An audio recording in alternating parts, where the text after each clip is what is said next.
You are listening to the Healing Migraines Naturally podcast. I'm your host, Dr. Leslie Caesar, and I'm helping women all over the country rediscover a migraine-free life. Today, I'm talking to Mary, who runs our awesome Facebook community, about the question, is my job giving me migraines? Welcome, Mary. How are you? Good. I think this can be a short episode. We'll just say yes and move on. There we go. Done and done. Right. Easy and done, right? Whose job doesn't give them a headache occasionally? Exactly, right? So this is a question. How frequently would you say this one comes up? If not job-related migraines specifically, right? Like stress-related migraines. How frequently do you see this one coming up in the Facebook group?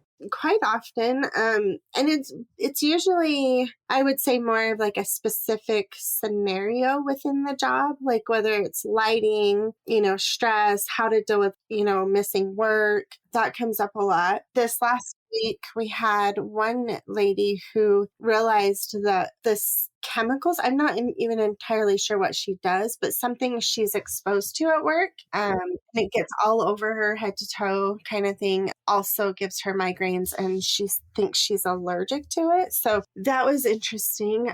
I wasn't even sure how to respond to that, because I would imagine some things that you're exposed to are actually detrimental to your health.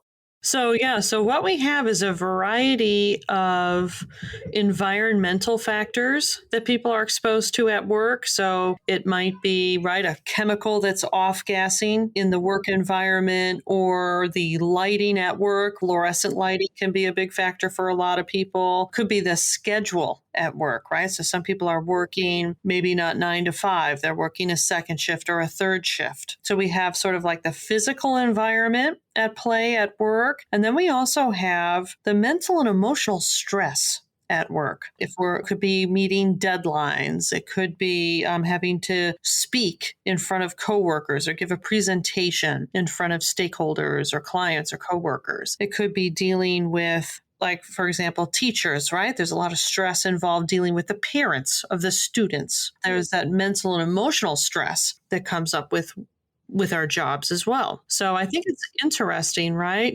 With this question, is my job giving me migraines? Could be physical aspects or sort of like mental and emotional or emotional stress type aspects to our job that could be causing a problem. Right. And I know also, like we talked about in another episode, I'll have to remember which one, but how you have the 3:00 in the afternoon set off for migraines. Talked about that before. So it's interesting, like, I don't know, we often go throughout the day, and then at the end of the day, you're just done in your migraine. Yeah, we talked about the podcast topic, why do I have 3 a.m. migraines? And I talked about my own experience when I first started getting migraines. It would kick in, it would start sort of towards the end of the workday. And that's pretty common. So yeah, if you're at work and the migraines are coming by the end of the workday, you start to suspect your job. Right. We go back to the whole correlation thing. Like, your brain is searching for the reason that you have a migraine, and the most obvious answer is glaring you in the face. You can't escape it. And if people notice, well, geez, every time I have to get up and do a presentation at work, I get a migraine after. After I'm in the fluorescent lighting for so long, I'm getting a migraine. When people start to realize that, then the real panic starts to set in for people, because, why do we have our job? We're having our job because we need the job. Right. I mean, most of us are not independently wealthy enough to avoid that. Right, exactly. This is probably just as hard to avoid as the weather. 100%, right? People say, well, if I have weather-related migraines, how do I move, right? That's certainly not feasible for everybody. And then if people are noticing that they're getting migraines that seem to be related to either the physical environment or the emotional environment at their work, now what do I do? Well, I can look for another job, but I mean, that may or may not come to fruition. And then is the environment in my next job really going to be any different? If my profession is a teacher, and one of the things that I'm noticing is after I'm sort of a heated or contentious or difficult exchange with a parent, I tend to get a migraine. Well, that's my profession. I mean, I could switch schools, but the parents are still going to be there. The interaction with difficult parents is still going to be there. So people can feel very trapped by this phenomenon.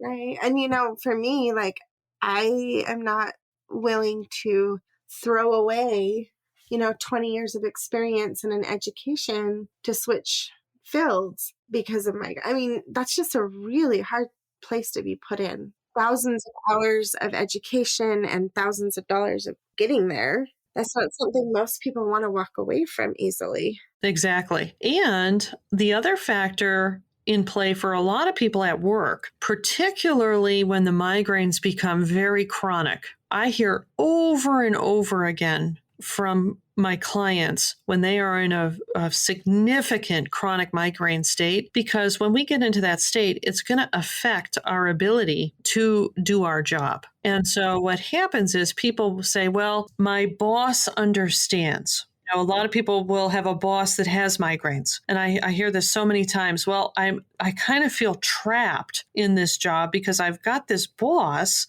she gets it. She gets migraines too. She gets it. And she lets me, hang out in a dark conference room for a few hours in the middle of the day if I need to. Or she lets me, slip out and leave early and kind of cover for me with the rest of the team if I need to. Or, if I need to work from home, she's very flexible with that. I don't get a lot of scrutiny on that. So I really can't leave because my boss is so understanding. And those don't come around all the time. Well, and what are the odds you're going to find another super supportive boss? I mean, because you hear the other extreme of people like that it's just a headache, suck it up, or, and they don't want to hear it.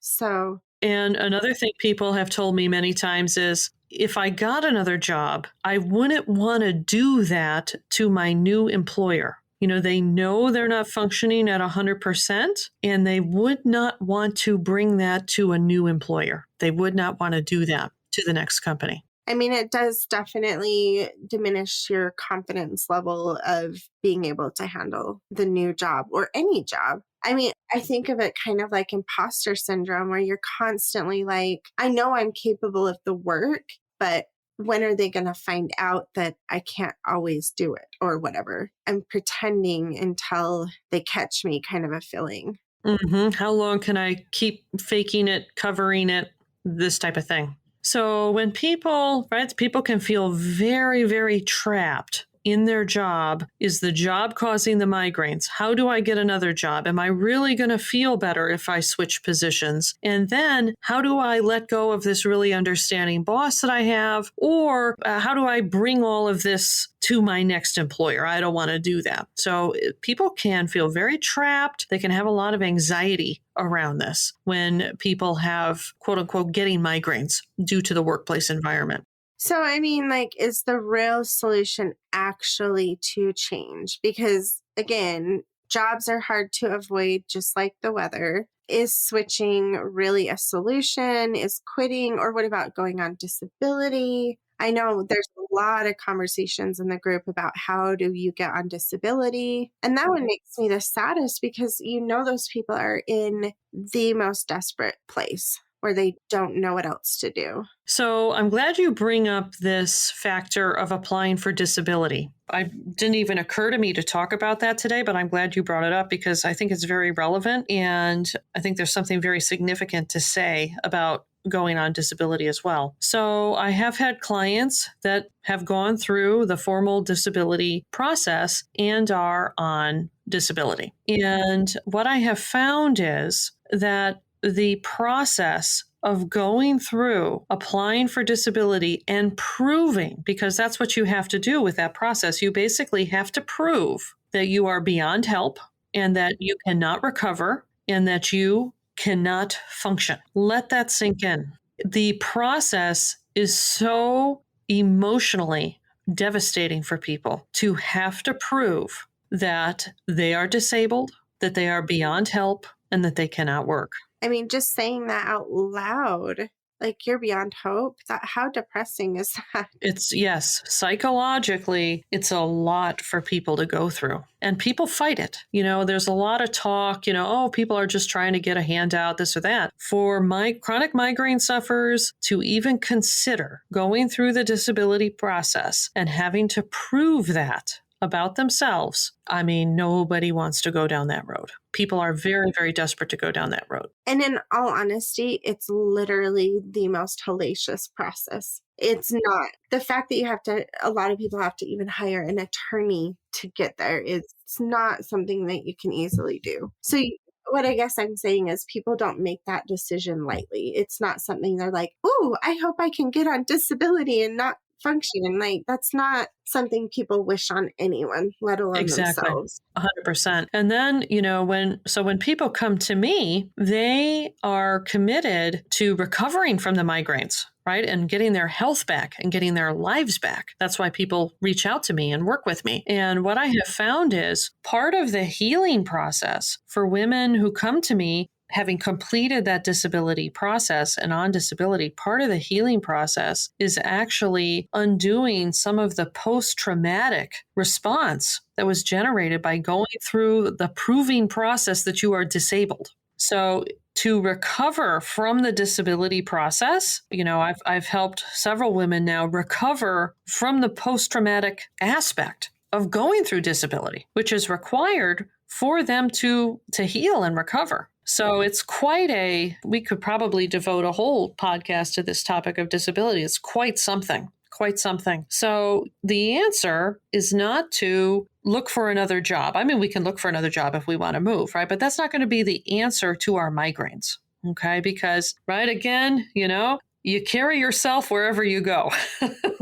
Unfortunately, I follow myself everywhere. Right, exactly. And so, if we are not in a state of health, when we go to a new employer, we're still not going to be in a state of health. And you may, like, in some cases, like, I would imagine you may feel better for a short time, but eventually the stress still comes back. Like, how many jobs do you know of that are anti-stress completely? 100%. And the things that are stressful for me may not be stressful for you. We have our little hot buttons that make things stressful to us. So one person could be in the same department, same job responsibilities, and hey, easy breezy, nothing bothers me. And then someone else, right? The job, the management, the coworkers are continuously pressing those hot buttons, and it's very emotionally stressful for them. So what do we really want to do here? Right? What we really want to do is restore our health so that our body is not generating the migraines and the other symptoms that we're having, right? That's really the answer to the problem. So how do we restore our health? There are 3 things that we have to do to restore our health. So for those people that have been following the podcast, I've talked about these 3 principles. I call them the 3 principles, the 3 things that we have to do to restore our health. So let's go through these 3 principles and how it relates to the typical workplace and how our workplace environment could be contributing to some blockers or some deficiencies within these 3 principles and therefore affecting our state of health, which again, for those of us that are prone to migraines, when we are not in a state of health, our body is going to generate migraines. So should we go through that? Yeah, let's do it. So the first principle is getting the nutrients to every cell in the body. And so the first piece of that is we have to be able to eat adequate nutrients. So a lot of workplace environments, the scheduling or the expectations prevent people from eating. Yeah, eating when it's good for you rather than, because you're not necessarily hungry at 11, but you would be at 1, and eating when your body actually is saying I'm hungry may not be on schedule. So I see this a lot with teachers. The school environment is a grueling environment in a lot of ways, but one of the really insidious things that has happened over the years in the teaching environment is that there's not enough time for lunch to eat for the students and for the staff and the teachers. And so we have to eat. Every cell in the body requires nutrients to function properly. So we get those nutrients not from capsules and things like that. We get them from our food. Okay, so there are some work environments where the ability to eat is compromised. Okay, not enough time. I see this most often. There just is not enough time given to people to eat. Yeah. So this can happen again. Yeah, I don't even know how long a lunch period typically is, but it's usually like 30 minutes, right? Well, I'll be honest with you, because I work with a lot of teachers. What I hear consistently is they have 20 minutes to eat, and that includes heating the food up. Heaven forbid they go to the bathroom Right. and maybe make some copies. Like I know they do work on their lunch. I know they do, or return a phone call from a parent and then you've got 3 minutes to eat. And, people in office environments, I see this frequently. So, gone are the days where people who work in an office take an hour for a lunch break. I mean, the scheduling, right? People are in meetings all through the workday. Nobody respects the lunch hour. People schedule meetings over the lunch hour. And so in a lot of workplace environments, it's not acceptable to eat in a meeting. What do you do if you're in a meeting all day? Even post COVID. So now if people are working over Zoom and they're on camera, a lot of people, I don't really feel comfortable eating right on a Zoom and having my face there on the screen for everybody to see while I'm eating. I'm a hot mess at lunchtime, so no, I can avoid that. So this can inhibit people from eating, right? They might feel too self-conscious to eat. Many times people get called into a meeting. Maybe the meeting is scheduled from, 11 o'clock to noon, and then they're anticipating being able to eat at noon, but the meeting goes over, right? I used to work in corporate America. You'd have some meetings where you're almost like trapped in the room and everybody starts, how do I escape? Trying to make a exit plan. There's always that, the one person who asks the question at the end of the meeting and the whole room glares at them. They're hungry. Let them leave. No. Right, exactly. Right, exactly. And then people have jobs where they have, like I say, second shift or third shift. The schedule is such that they have very little, if any, control over the timing of their lunch break, etc. So within this first principle, if we cannot eat at work, we're going to have a problem. We're not going to be able to get the nutrients in that the body needs to function. Is this a silly question? Like, I know our body has a circadian rhythm for sleep where it's optimal times for sleeping. Do we also have that need to eat at a certain-ish time for food and nutrients? Like, if we have a third shift and we're up all night and our body is getting nutrients in the middle of the night, is that detrimental to us? Like, I don't.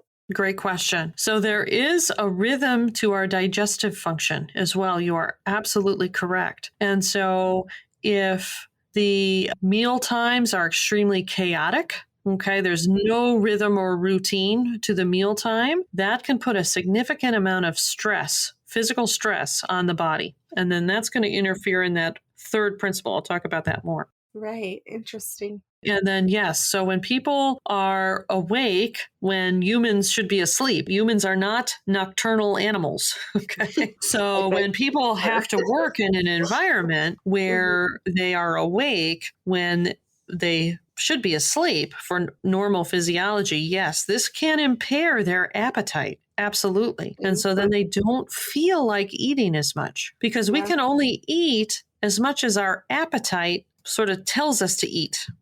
That's so true. So if somebody is working, overnight and their quote unquote lunch hour is scheduled at 3 a.m. and the digestive tract should be asleep under normal, human physiology. And so then, what's our appetite going to be like at 3 a.m? Even if we're acclimated to that, we're still running counter to what is normal physiology, that normal rhythm for us humans. Other animals, if they are supposed to sleep at night, they don't really have any control over that. They go to sleep. But we humans, we have the ability to kind of willpower our way or have conscious control over things. But that doesn't mean that there's no impact on our health because of that. Yeah, interesting. But, I have worked with people that work second or third shift. I don't encourage people to quit those jobs, but we have to work a little harder. People have to be a little bit more conscientious around maintaining their health if they're working those off hours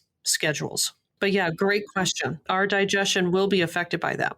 Yeah, like it's just so upside down to what our bodies are made to do. I've always considered like, gosh, it must be hard to work all night. My husband loves the night shift. I'm a night owl as well, but I hit a certain point and my brain will shut off. Nobody wants me at work. you know, I'm not a morning person. I have zero appetite in the morning. Like, I can barely make myself drink a shake because I just don't want to eat. But it's so interesting that our bodies do have that natural. I think I have my natural rhythm all upside down now that you've mentioned. Just for anyone listening, every time I get off this podcast, I too am going, man, I got a lot of work to do.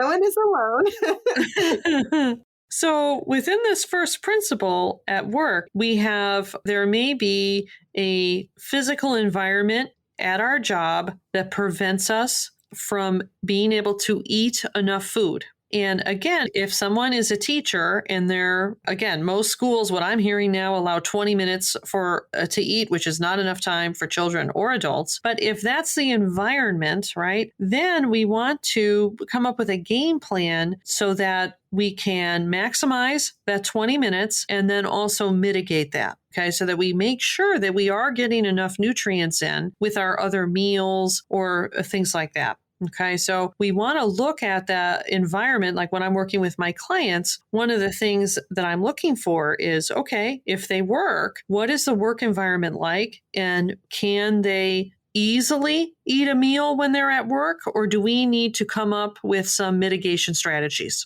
So that's kind of so that's one way. Let me add one more thing in this first principle. So that's one way that the work environment impacts that first principle. The other impact that work can have on that first principle is once we eat the food, we have to have good digestive function to break the food down. And so if people are working in a work environment that after they eat, it's very emotionally stressful, or it's very physically taxing, that's going to impair our digestive function. The digestion has to have enough energy to break the food down. And if we are in a work environment where after we eat, we go into, real heavy lifting or, a real strenuous physical environment, we're going to have to pull energy away from digestion to just make that physical activity happen.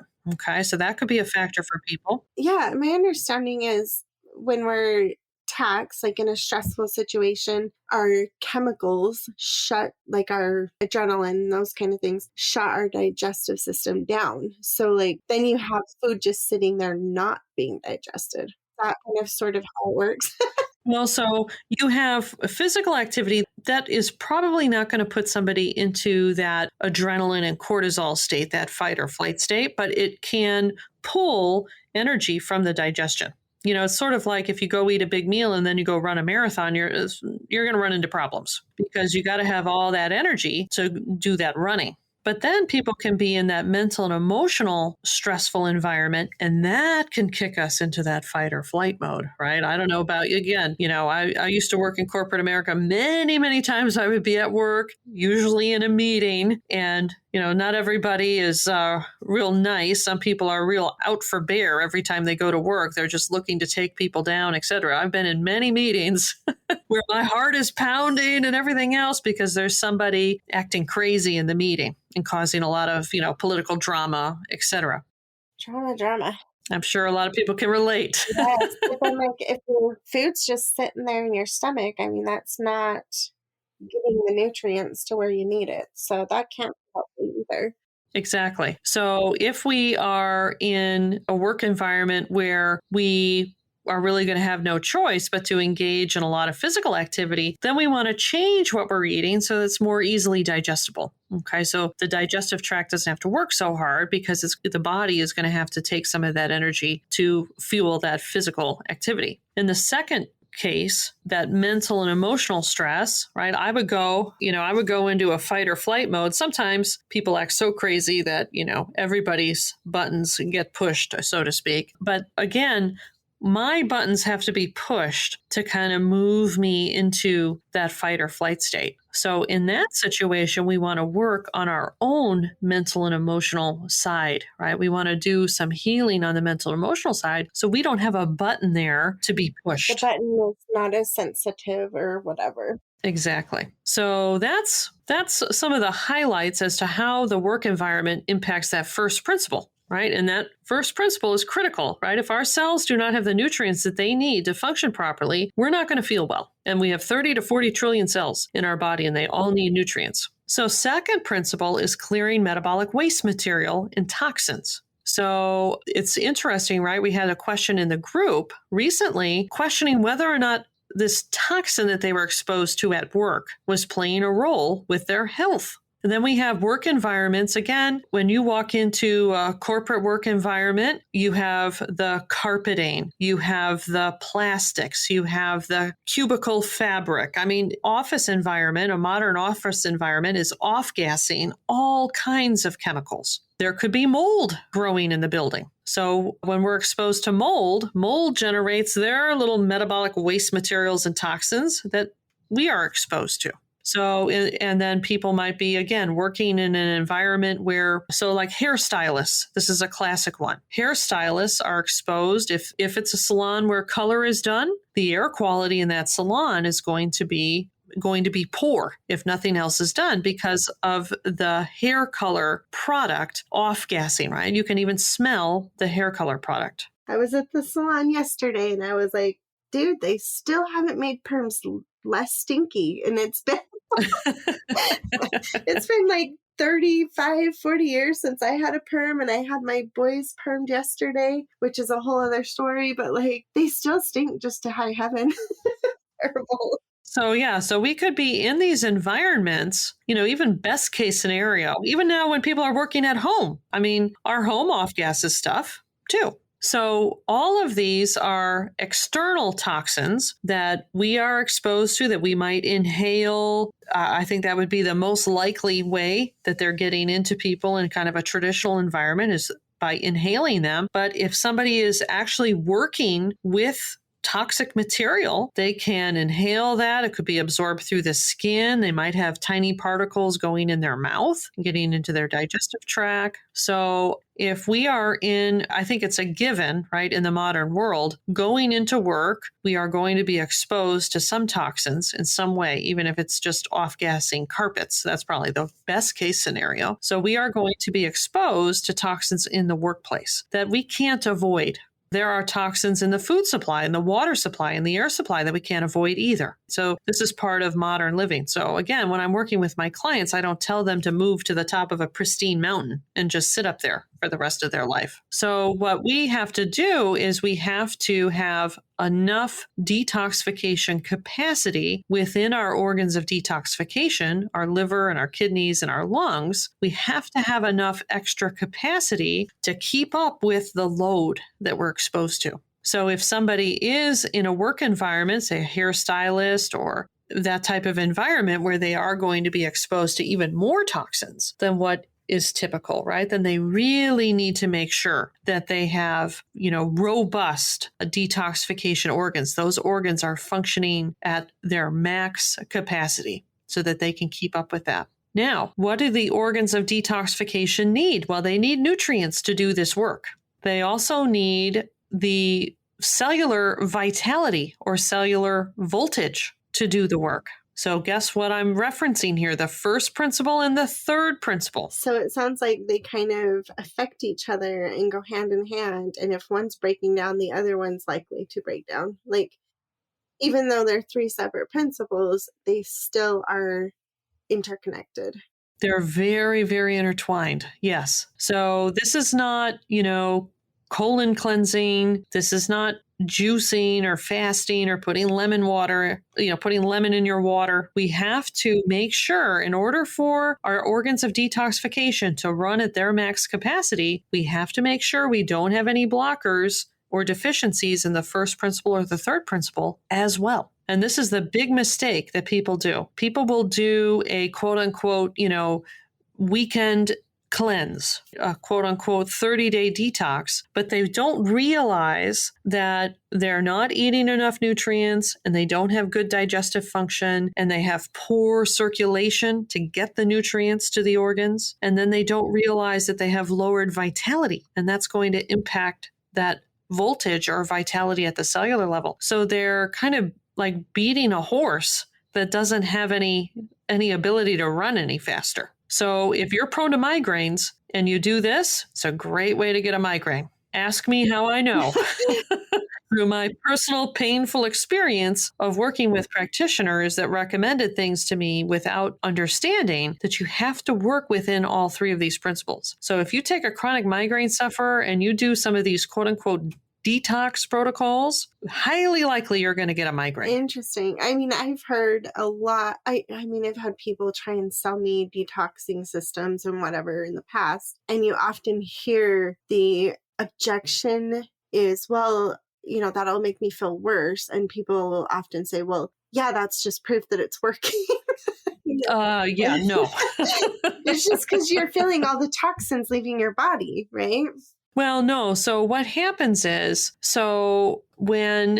let's say, everybody has a genetic determined capacity for detoxification. They have found many genes that impact how fast these detoxification pathways run. So most people are sort of normal speed detoxifiers. Now, there are some people who are fast detoxifiers and some people who are slow detoxifiers. So that capacity is sort of set by our genetics. However, most people are not running at their capacity. They might be running at 50 or 60% capacity. In this day and age, you cannot run at 50 or 60% capacity. You're going to get overloaded. Because remember, we are continuously generating metabolic waste material. Every cell in our body is continuously generating metabolic waste material, toxins that have to be removed from the cell and then circulated through the liver, through the kidneys, through the lungs, so that those organs can modify those toxins so that they can be eliminated from the body.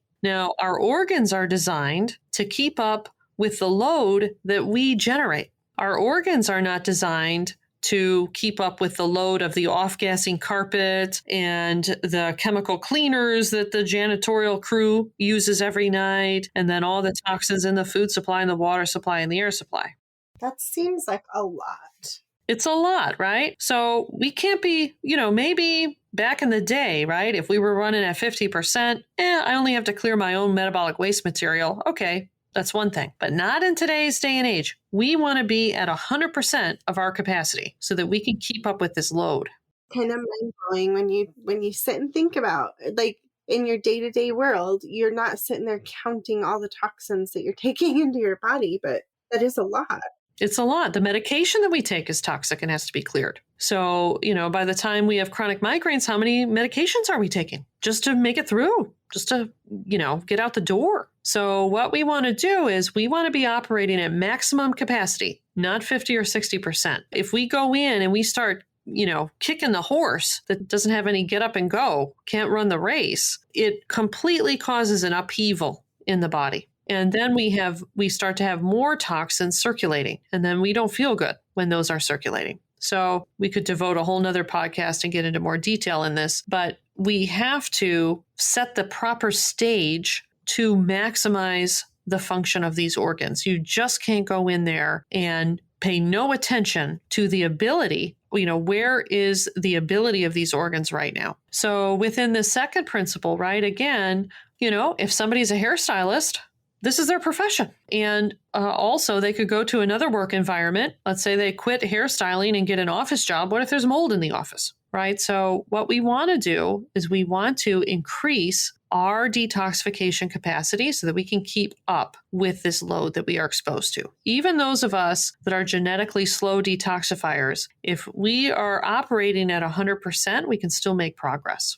But I mean, have you, like, other than, I guess, just your body having the migraines, like, it's not like you have, I know that my capacity for detoxifying my own body is low, but that's why the migraines are there, as a signal, right? Like a sign that, yes, your body needs help. Mm-hmm. Other indications that you have an overload of metabolic waste material, I'll give you some common ones that usually start before the migraine. So the migraines are sort of like a second order symptom. There are other telltale symptoms that usually happen first within these three principles. That those are kind of the early warning signs, but nobody knows how to read them. And we've been told that most of them are normal. So nobody really pays attention to that. And then to us, it feels like the migraines just started out of the blue. But when our organs of detoxification can't keep up with the load and we have an overflow, so to speak, of metabolic waste material and toxins, what are common symptoms of this? So any type of skin condition, eczema, acne, hives, itching, dry skin, psoriasis. Okay, these are things that usually are starting first for people if they're prone to them. Allergies, sinus congestion, sinus issues, sinus infections. Okay, again, people, I can't tell you how many migraine sufferers have had allergies since they were a kid. I certainly did. I was getting allergy shots by the time I was in high school. Problems with the period. Again, when I was, in middle school, high school, learning about what was going to happen with my period, I was told that it's normal to have menstrual cramps, mood changes, heavy bleeding, right? The whole thing, right? It's not normal to have symptoms with your period. It's not normal to be down in bed so sick you can't function with your period. Correct. Exactly. Those are symptoms. So those are, I would say, probably the three most common symptom clusters that indicate that there's this toxin accumulation. Another one is just feeling keyed up. So when we have all these toxins circulating, it brings a hypersensitivity to the system. These toxins are irritating and toxic to the body. And so we can feel that mentally and emotionally. And so people might be irritable, right? They might feel keyed up. Gosh, I'm just always keyed up. Somebody walks in the room, I'm, startling, I'm just keyed up all the time. I feel like I can't relax. That's another common symptom. So people will have these symptoms of this toxin overload and, well, that's just your personality. You're kind of keyed up and, irritable. I guess that's just you. Well, is it? Or is it a symptom, right? Everybody has allergies. I mean, how many Allegra commercials do you see every week? Well, and I'm sitting here thinking if you started listing all of these ailments that are signals, I'm like, I don't know anyone that doesn't need treatment. I mean, they don't need migraine treatment per se, but right. Man, our whole society is in a mess with toxins. Exactly.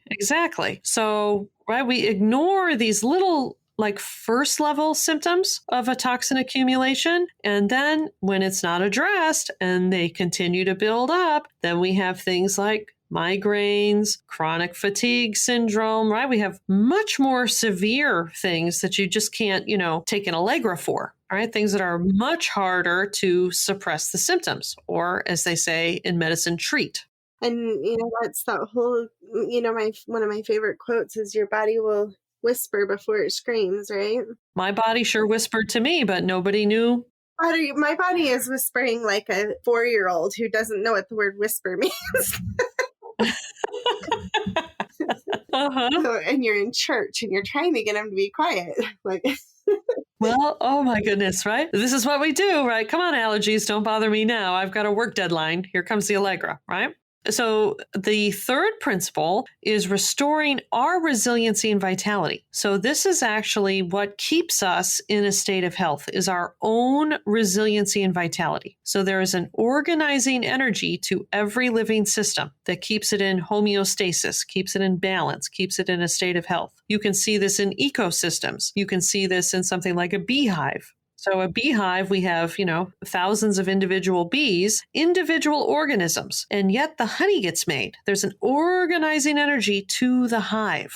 So we are no exception to this, and we are way more complex than a beehive. We have our physical body, 30 to 40 trillion cells, organs, organ systems, our entire physical body. Then we have our mental and emotional aspect. We are extremely complex. So this organizing energy keeps this whole complex system functioning properly in homeostasis, in a state of health. No, I was just going to say that completely blows my mind.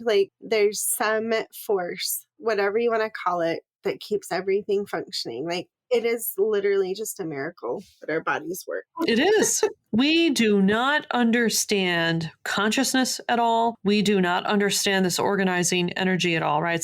You might call it the life force. In Chinese medicine, they call it qi. In naturopathic medicine, we call it the vital force. Okay, this life force, this organizing energy that keeps everything coordinated. So when we are in a state of health, when we are in homeostasis, I like to think of it as it's like our needle is pointing north, right? We're in the green zone, it's pointing north, we feel good, our body isn't generating symptoms. Our needle is continuously getting pushed down towards west by stressors, physical stressors, mental stressors, emotional stressors. These are part of life, they're part of our workplace, you cannot avoid them. So that needle is continuously getting pushed down towards west by these stressors. When our needle is pointing west, we get a migraine, right? Where the needle is on the dial corresponds to different symptoms. So it's our own resiliency and vitality that actually pushes that needle back up to north, pushes us back into homeostasis or health. So we migraine sufferers, we can really feel this. We can kind of feel where our needle is, because when the stressors are overwhelming our resiliency and our vitality and our needle is going down and we get to the very top of our migraine zone, that's what I call the uh-oh moment, right? We feel, uh-oh, something's happening here. That's when our needle just went into our migraine zone. Now, if it continues to go down, eventually we're going to get real bad migraine, right? Sometimes when we get a migraine, it's kind of annoying. I know I'm having a migraine, but, I can kind of push through. Other times our needle is way down at the bottom of the migraine zone and we are in bed or laying on the bathroom tile. So we can kind of feel where our needle is. Other people are prone to symptoms that are not like this and they can't really tell where their needle is. Okay, but we can. So to feel better, we have to restore our resiliency and vitality so that we can weather the inevitable stressors that we are going to encounter physically, mentally, or emotionally. So this third principle is sort of filling up our vitality bucket. We've got to do that too. We've got to fill up that vitality bucket and we've got to figure out, do I have any holes in the bottom of my vitality bucket? And there's things at work that make that vitality bucket drain, right? Like the stressors, the coworkers that drive you crazy, those kinds of. And so it's really not the coworkers, it's our buttons that the coworkers are pushing. That's where the holes in the bottom of our bucket are. Where our buttons are, those are little holes in the bottom of the vitality bucket. Right. So it's not an external thing, just like the treatment is not going to come from somewhere outside of yourself or the fix it. It's inside of us. So we have to restore our ability to not let those buttons be pushed as hard, right? Right. We want to understand, how did the button get here in the first place? And what do we need to do to remove the button? Maybe this is a silly question, but I know you talk a little bit about how you do look back and identify where these buttons come from. This might be silly, but do you dig deep into childhood and all the trauma and, see where those buttons have been developed back then? I don't know. I guess I'm just curious, how deep are we going here?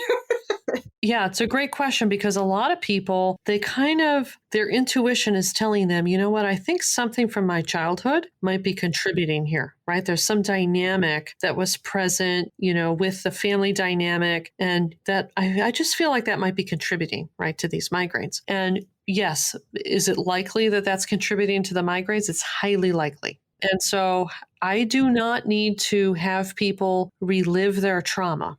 I don't even need to know the details of it. It's a process of understanding what was it about, sort of what did we kind of pick up from that experience that ultimately isn't really true. An example could be I've been reading up a lot on personality development and stuff. And one of the types of personality is that perfectionist. And maybe they've learned as a child that the way that they get value and worth is by performing in a perfectionism way. And then just realizing where that came from and then unlearning that you don't have to be a perfect person to be worthy. Yeah, a common dynamic. So if there was, say, a lot of chaos in the home when someone was a child, so again, women who are prone to migraines, they're going to be the child in the family that kind of stepped up to try to get the chaos under control. This is very interesting because let's say you have, 3 kids in the family where there's a lot of this chaos. in the family dynamic. So you will usually have one of those children, one of the three, who will kind of take it on to try to bring order into the chaos. They're going to be kind of maybe, and this could be any number of different things or roles that child might start to take on. So the child might take on maybe a role of a parent. Well, I'm the one who was always doing the laundry for my siblings, right? That would be a way of imposing some order onto the chaos. Another child might impose order onto the chaos by saying, I'm going to be really, really good at sports. And that way it's going to be something that people, in the family can be happy about, or there's an order aspect in that, she is being recognized. A child might take on that role. That the child that does that, the child who takes on the role of imposing some order on the chaos, that's the person who's going to be prone to migraines. You have another child in a family like this, they might become even more chaotic as an adult. So they might become, an alcoholic, drug addict. They might have a great difficulty holding down a job. Okay, going from the chaos, right? They continue the chaos dynamic. And then another typical response, say the third child just exits, avoidance, right? I'm out of here. And they kind of, I'm not really close to my sister anymore. She just kind of disappeared after we grew up. Or someone who now they're avoiding everything, right? They may never marry or something like that because they're avoiding, right? They're always kind of exiting or avoiding. The person in that family dynamic who's going to be prone to migraines more than 9 out of 10 times is the child who was the order imposer. The fixer, kind of. The fixer, taking on the cleaner, responsibility. Right? Yep. So how does this translate into a work environment? Okay, so let's take now this grown adult, right? She goes into work, and let's say there's a presentation that needs to be done for, high-level stakeholders, right? This is hey, all right, Mary, this presentation, right? This is do or die. We get the client or not, we get the funding or not, right? Well, here's a chaotic situation. What's going to happen here? I don't know. Yeah, they're going to overdo themselves. They're going to overextend, work too hard, not get sleep, do all of the things that make migraines easier to get in the first place. Well, it's very vitality draining to lay awake at 3 a.m. worrying about the presentation. It's very vitality draining to think through in your mind, okay, who are the stakeholders and what is the exact thing that I could say to each one of them so that they give us the funding? It's very vitality draining. It's very vitality draining to think about everybody else on the team. Okay, so I'm going to do this, and then what are you going to do? And make sure you have this done correctly, right? It's very vitality draining to micromanage everybody else on the team. Meanwhile, here we have this woman going home to her husband, and her husband's going, what do you care? What do you care if these stakeholders like it or not? Why do you care so much? Let it go. It's just a job. Oh, I want to be like my husband. He doesn't lose sleep over anything, like ever. But if we have this little button, right? So there's a little button that's getting pushed at work for this woman. Now, we can see at a high level how it connects to her childhood, but the work is really, what is the specific connection for that woman? So when she was in that chaotic environment, was it a way to avoid the shame of criticism if she did everything perfectly? Was it the only time that anybody paid attention to her? Right? We got to go deeper. I've noticed people who are prone to, like the ones that we call control freaks, they tend to do it more to alleviate anxiety than to be the boss. Like, it's not necessarily like I just have to have control because I'm the best. It's more I need to control my environment because my anxiety is getting out of control if I don't. So we have to go deep into the unconscious, not to relive, not to re-traumatize. Like I say, I don't need to know the details of the home environment, right? But I have been really dedicating the last, 15 years to understanding how these buttons got laid down, and how to guide people. People have to do this work themselves. I can't tell them, but I can be a guide, right, into the unconscious so that that woman can discover for herself, what is the specific button that got laid down in that environment that I have been trying to counter my whole life? And when we identify that, when the woman is able to identify that, it very easily clears. The button kind of goes away. And so then when we don't have the button, we don't have to employ all of these coping mechanisms. This is where I have sort of a complaint about modern therapy, counseling, things like this. There is so much emphasis on coping. Well, I'd like you to do deep breathing. I'd like you to do, affirmations. I want you to visualize. I want you to think of your anxiety and put it on a shelf. Okay. How much energy are we putting into coping? I think it's appropriate to, I guess, learn coping skills to get you to a certain point. And then you have to work on I don't know, we could probably do a whole other podcast on that too, but putting your anxiety on a shelf for a minute while you try and figure out how to function is one thing, but you can't just leave it on the shelf and never address it. Right, exactly.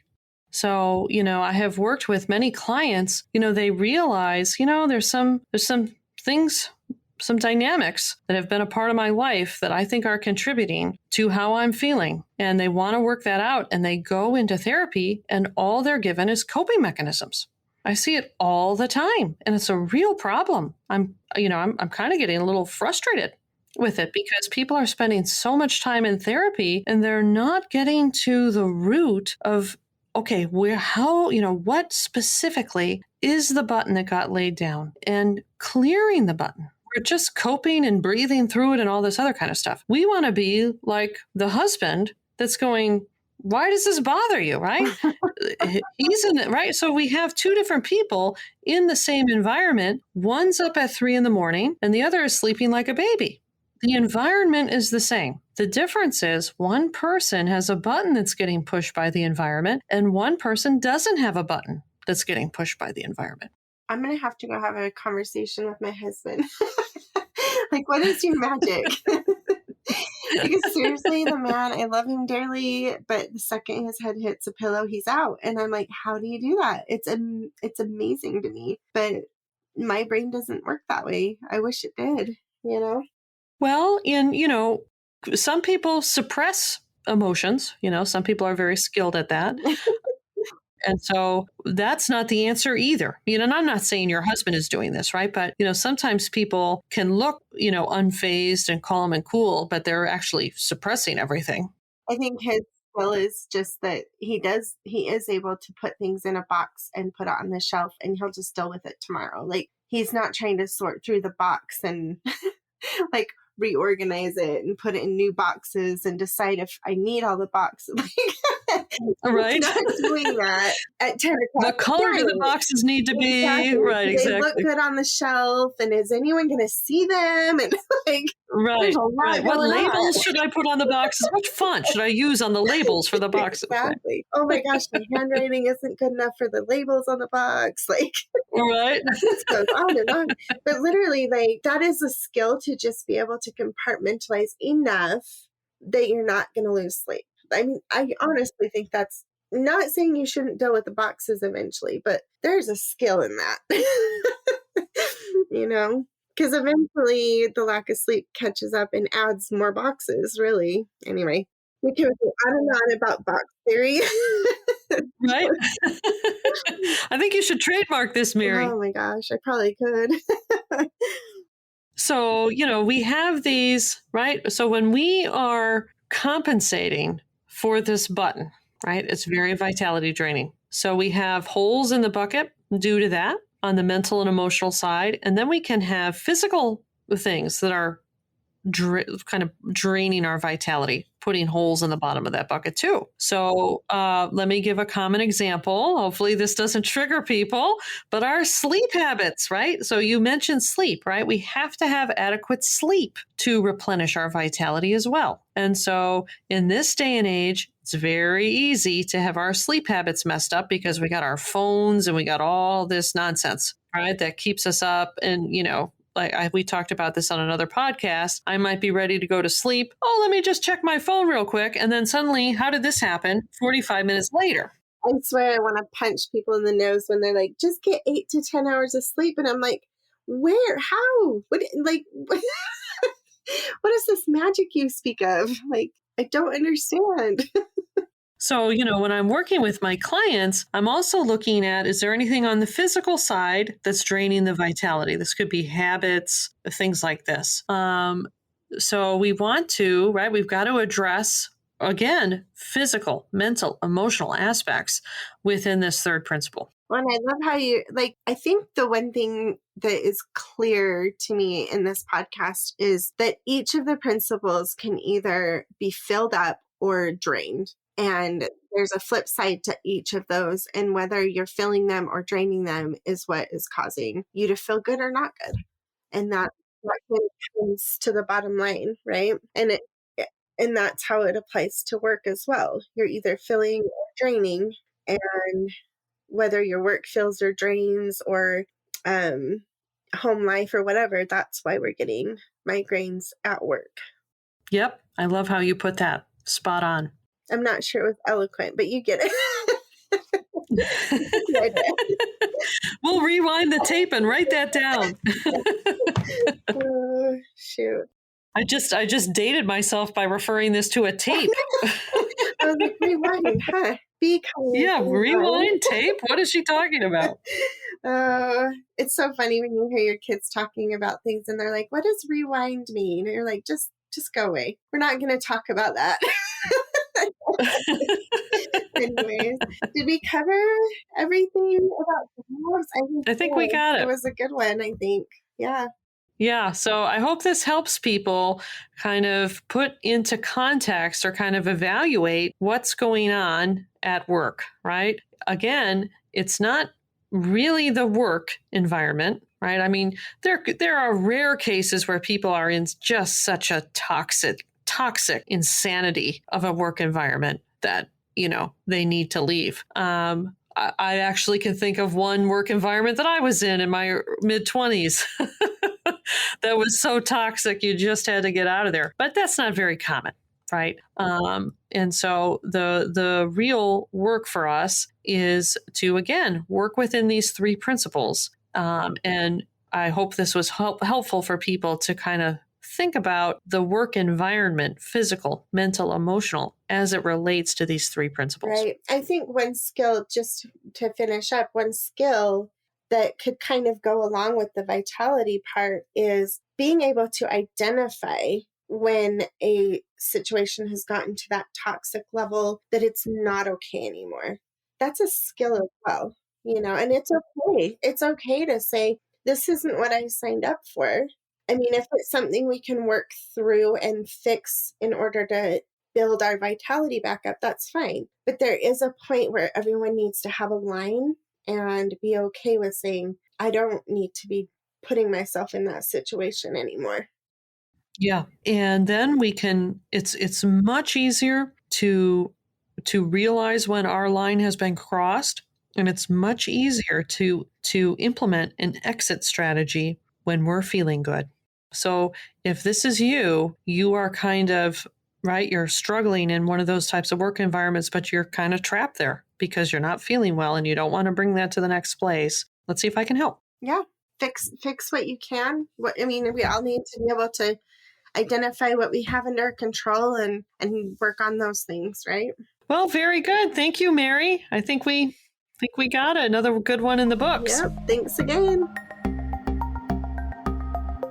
And thank you for listening. Before you go, be sure to like this episode and subscribe to this podcast. You can find us on Spotify, iTunes, and other popular podcast platforms. Do you have someone in your life who would benefit from what we talked about today? Please share it with them. Share on your social media. Share within other migraine Facebook groups that you are in. We really want to get the word out that you can recover your health and stop getting chronic migraines. And if you want to stay connected, join my free migraine Facebook group with over 11,000 women who are rediscovering a migraine-free life. Go to Healing Migraines Naturally with Leslie Caesar, ND, on Facebook, or to healingmigrainesnaturally.com, and we'll redirect you to the Facebook group.